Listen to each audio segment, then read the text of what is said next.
Hello, in this video we're looking at issue 29 of Warhammer 40,000 Imperium magazine, finishing up our new squad of Necron warriors and Scarabs, and then learning some more of the core rules which we'll be applying in our game.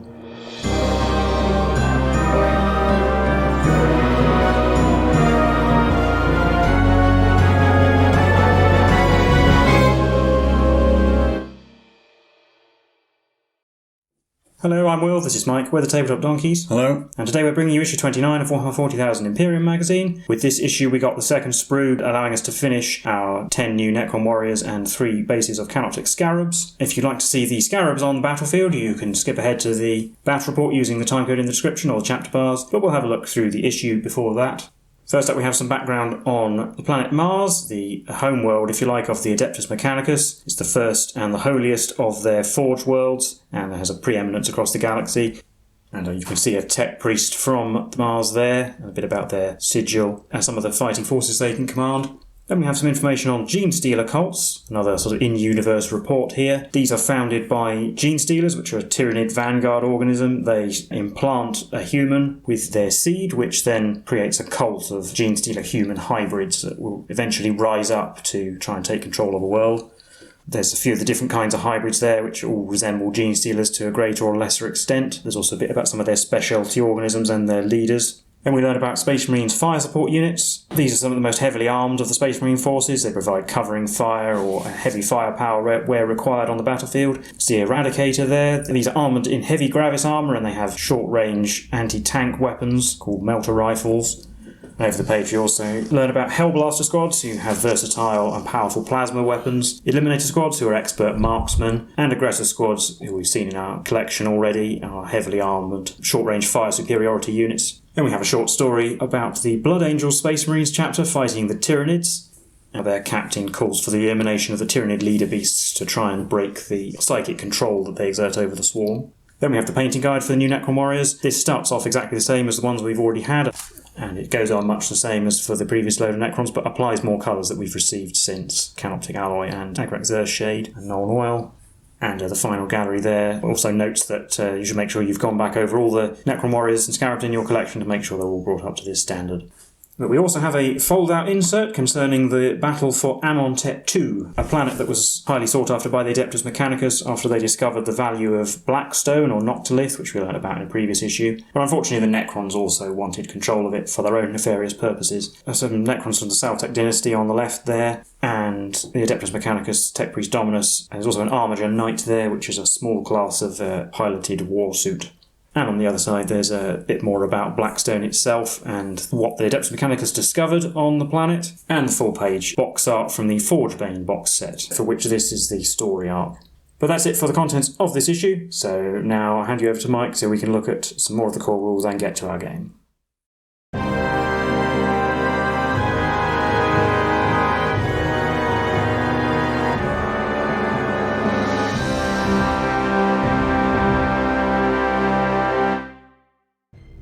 Before we can get into our game for this issue, we have some more of the core rules. Once again, this is just summarising things we've learnt up to this point, but putting it all in one place. So it goes over dice and D3s and D6s and so on, how a dice roll cannot be modified to less than 1. And a bit here about rerolls. When you have a reroll, you can roll the dice again, and rerolls are applied before modifiers, so that's why, say, you can reroll a save. You can't reroll a save that would be successful without any AP. That's why we always clarify before we roll if that's the case. You can never reroll a dice more than once, and an unmodified dice is just the dice roll after rerolls but before modifiers. So, say a plasma gun, if you manage to reroll a 1 to hit into a 1 to hit again and you're supercharged, you still blow up, even if you have something a +1 to hit from something. Goes over roll-offs and sequencing again, and clarification what it means for starting strength, half strength and destroyed units. So half strength is important for morale. And then here we're going over data sheets again. It's just clarifying all the different parts and all the statistics, power rating, what war gear you have. A little bit about understrength units. So say assault intercessors are 4 to 9 and a sergeant. You could have a unit of say 2 assault intercessors with a sergeant, and you could still technically take that, but it would be considered understrength. A little bit about aura abilities. So it goes over the weapons and war gear and the different keywords and so on, but sidebar about modifying characteristics. So certain characteristics cannot be modified below 1, so strength and toughness and attacks and leadership and so on. Quite a bit to read through, but it's mostly just clarifying as clearly as it can what all of this stuff means. And now we have some more complete data sheets, this time for the Librarian and the Aggressors. The Aggressors don't have anything we haven't seen so far, and the only new relevant upgrade for the Librarian is his Camo Cloak, which is if a ranged attack is allocated to him, he gets an additional +1 to any armor saves while he's in cover. He also has a Psychic Hood, which gives him a benefit to deny the Witch, but unfortunately the Necrons don't have any Psychics, so that won't be coming up in any of the games from this magazine. It also says he knows 2 Psychic powers in addition to Smite from the Obscurus discipline. Unfortunately we don't get that with this issue, so we'll have to learn about that later as well. And here you can see the Camo Cloak in action. The Librarian is in cover, so he gets +1 from the cover and +1 from his Camo Cloak, so he still has a 3+ save. And then it's just going over the Flamestorm Gauntlet auto using. And now we can get into our mission. So backstory here, the Valkyrie down. Combat on Tsiphos isn't limited to the ground. There's also air combat going on between the Imperial Defenders and the Necrons. And Necron Doomsides have managed to shoot down a Valkyrie behind Necron lines. So a small squad of Space Marines, led by a Librarian, are going to try and reach the wreckage and extract any survivors, while the Necrons are looking to recover the crash site for themselves and destroy the Space Marine infiltrators. And here we have the next mission in the Scout Mission Pack, Extraction. So we'll go over the forces in play, where we have a Canoptek Spider, 6 Scarab Swarms and 5 Immortals for the Necrons, whereas the Space Marines only have a Librarian and 3 Aggressors. We're using the battle mat from issue 18 again on the back side. So this time around we have a lot more terrain. So we have the Hemotrope Reactor in the middle, 2 Munitron containers 3 inches away from objectives. So the objective is sort of along the middle of the board towards the right board edge. Then the ammo crates and barrels over to the left. Necrons begin deploying first, and then we'll be rolling off to see who actually gets to go first. And then the objective is protect the transport, and so the game is going to last for 5 battle rounds, and the Necron player wins if they control the objective before the end of the 5th battle round. Otherwise the Space Marines win. So I'll set up the board and get straight into it.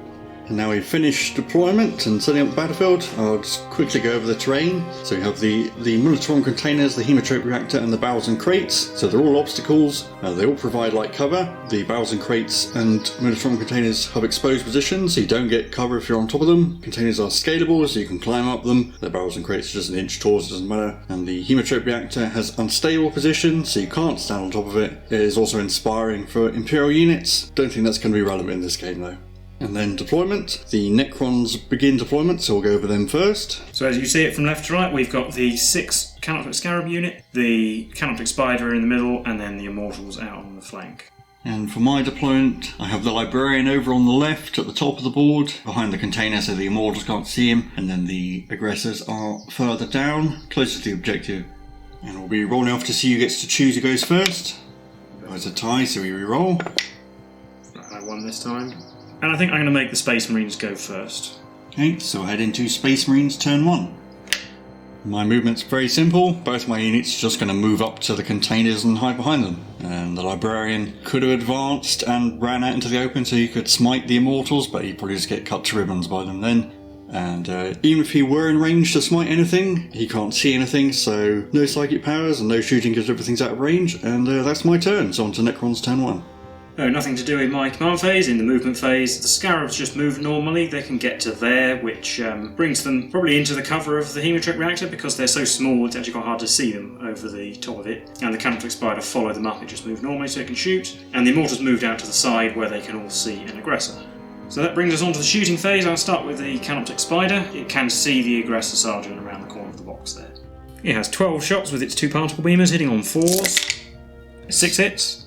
Also wounding on 4s because it's strength 5, 3 wounds. And then the Aggressors have 2+ saves because they're all in cover. I'll put the wounds on the guy at the back. And made them all. And then all the Immortals can see an Aggressor as well, so they'll shoot at them. They're not within 15 inches, so they only shoot once each. 5 shots hitting on 3s. They all hit. They also wound on 4s. Only 2. 2 4+ saves. Because they -2 +1 from light cover. Made 1 third one, so an Aggressor takes a wound. So the Aggressor at the back takes a wound. And in the charge phase, the Scarabs didn't advance, so they can charge. They will declare a charge on the Librarian. They need to roll a double 6, but if they do, they'll probably win the game for me instantly. Double 6 to win? No.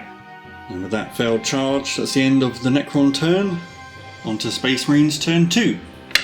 So in my movement phase, the Aggressors have moved out from behind their cover, gone into a bit of a weird formation, but they can all see the Scarab Swarms from where they are. The Sergeant, this unwounded guy, can both just about see over this pipe, because the Scarabs are quite short, and the other guy can definitely see one. There's a little pipe on the other side of the Hemotrope Reactor, and you can see underneath it while the librarian is moving around to the edge of his box so that he can see only the immortals, so when he uses smite it will hit them instead of the scarabs, even though the scarabs are closer.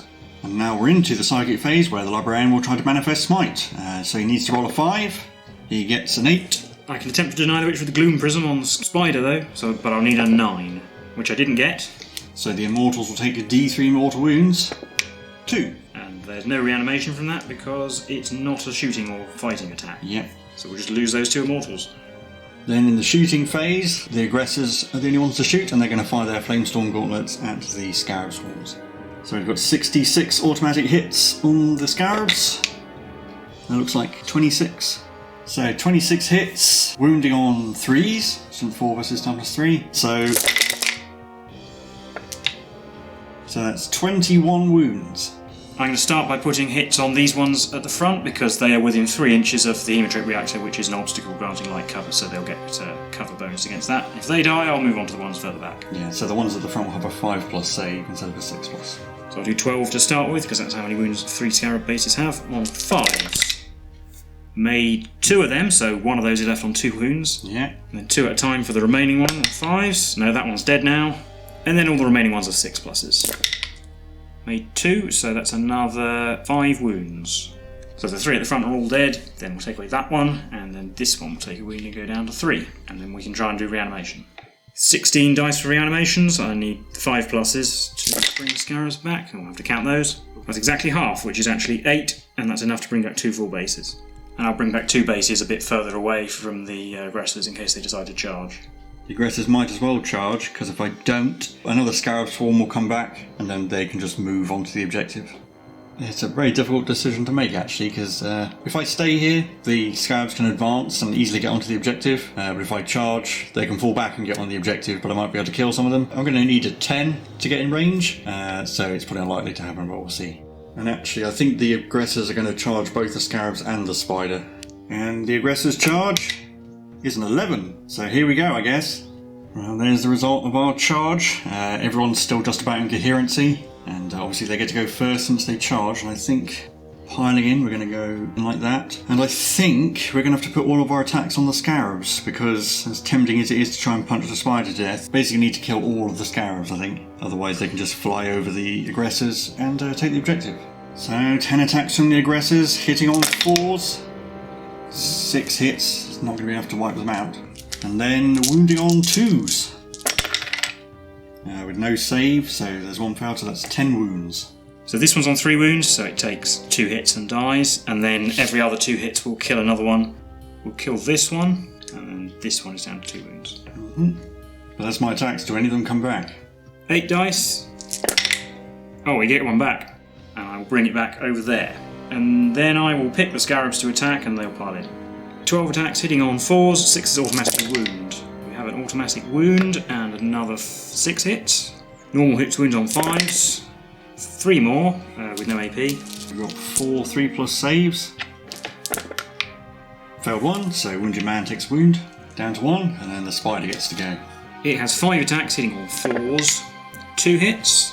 Strength 8, so wounding on 3s. 2 wounds with AP minus 3. 2 6 plus saves. Oh, I made 1, so the wounded man is the only one who dies. So he's dead. But that's actually going to be the end of my turn. So on to Necron's turn 2. In the command phase, the wounded scarab swarm goes back up to 3, and then the Canoptek spider can use its scarab hive to bring another base back, so we'll put that on there.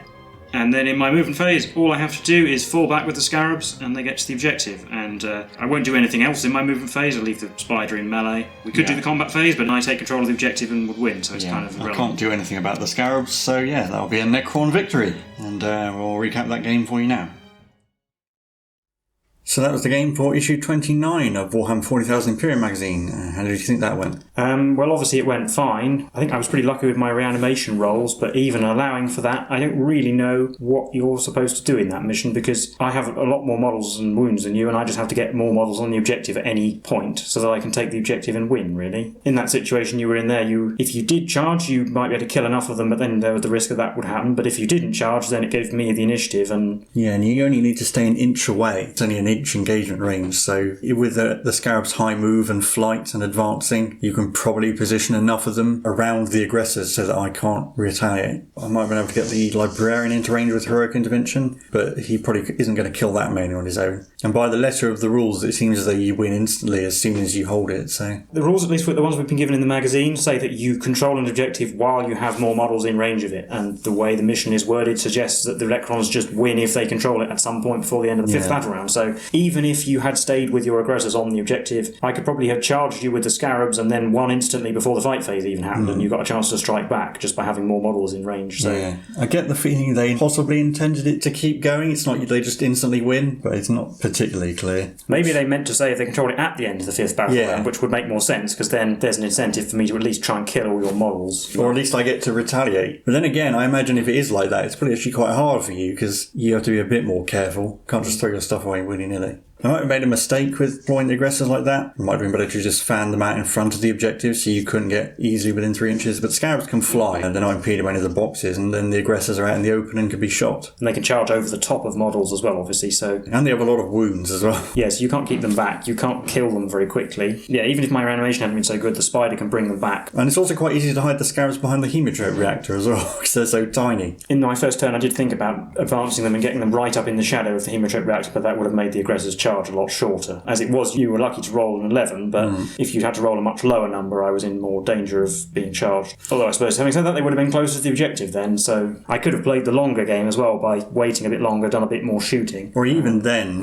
if you go second, I'm kind of forced to be proactive a bit more. I reckon it is doable as the Space Marines. I mean, if your Scarabs had stayed dead and I managed to kill more of them, I reckon you'd be too far away and then I could react. If anything, perhaps it's just a deficiency in the Space Marine forces as well, because 4 models, all of which are relatively short range. Yeah, again, it's holding an objective with units that are designed for taking objectives, really. Yes, if you'd had a big unit of 5 Assault Intercessors or something, or even 10 Skitarii, that would be much easier to hold an objective. Yeah, that would be... Because it's down to number of models. Yeah, and aggressors might be bulky, but they still only count as 1. We had a very similar game to this previously, where it was, again, the Spider and Scarabs and Warriors, I think, against the Librarian aggressors. And just like in that game, I feel like they sort of overvalue the Librarian a bit as well. Yeah, well, he's probably more powerful in this, because a unit of 5 Immortals is much more vulnerable to smite than 10 Warriors. And they can't reanimate from it either. And we did get his full data sheet, so we do see some of his extra rules. Unfortunately, they're just not that handy. And his camo cloak's pretty handy, though. Yeah, if I'd been shooting at him and he was in cover, he would completely negate the Immortals' arm penetration. But I do like the idea of using the terrain to my advantage. It's nice to have a lot more terrain than we usually have that actually has rules as well. Yeah, and had you had more firepower and the game had gone on longer, I might be able to use the barrels for cover for the Immortals and things like that, which would be useful. Because we've had the barrels and the boxes for a very long time, but we never actually get to use them very often. And this is the first time they've had rules as well.